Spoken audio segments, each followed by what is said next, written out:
night, Ty Ziegel and his mom, Becky, drive to a benefit dinner near Chicago. Oh, damn it, where the hell? Hi, Ty, how are you? There, he meets Tammy Duckworth, the Illinois State Director of Veterans Affairs.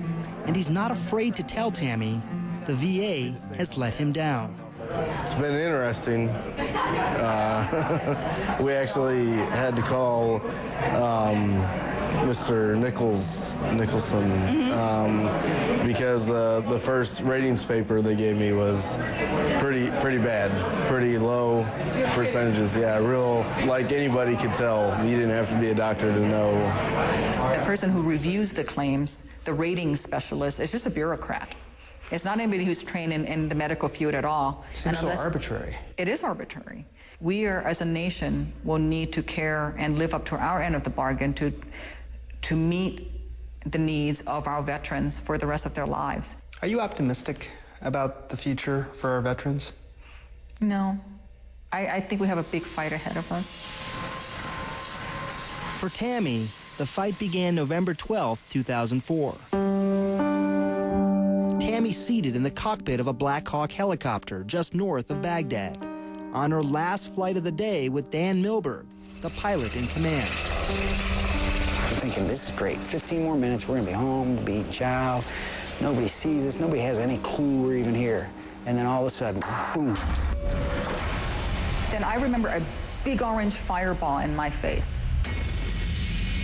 A rocket-propelled grenade ripped through her body. And I don't remember my physical feelings other than absolute frustration that the pedals of the aircraft were not responding to me pushing on them.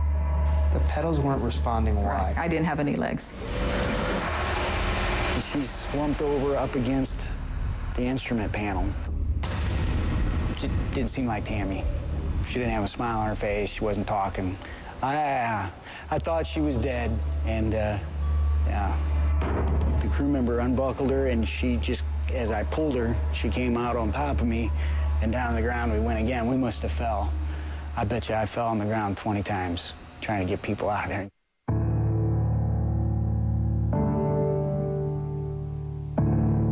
An ocean away, Tammy's husband, Brian Bowlesby, was celebrating with his family in Maryland. It was the night before his brother's wedding. Brian was best man. The evening interrupted when he played a voicemail. It was Tammy's dad. The Department of the Army Casualty called him and told him that Tammy had been shot down, lost both legs, and was likely to be a triple amputee. Brian made a heart-wrenching decision, keeping the news a secret. It didn't do any good to ruin my brother's wedding by letting this news out. For the next 10 days, Tammy lay unconscious at Walter Reed Army Medical Center in Washington, D.C.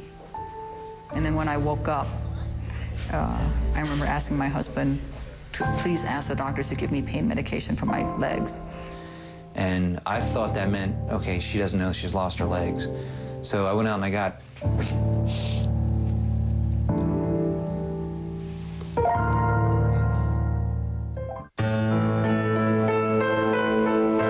My husband and I planned on me dying. I had my will written, what we would do, what he would do. I had prepared myself to die if that happened. It never occurred to me that I would come back so badly injured but still be alive.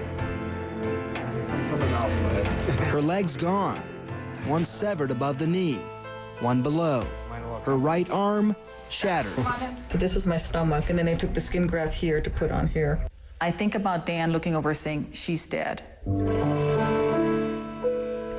Recovering the crew, working with the other aircraft, then coming back for my body. And he carried me out of there, and he didn't have to. That's what drives me, is him not leaving me behind. 13 long months at Walter Reed.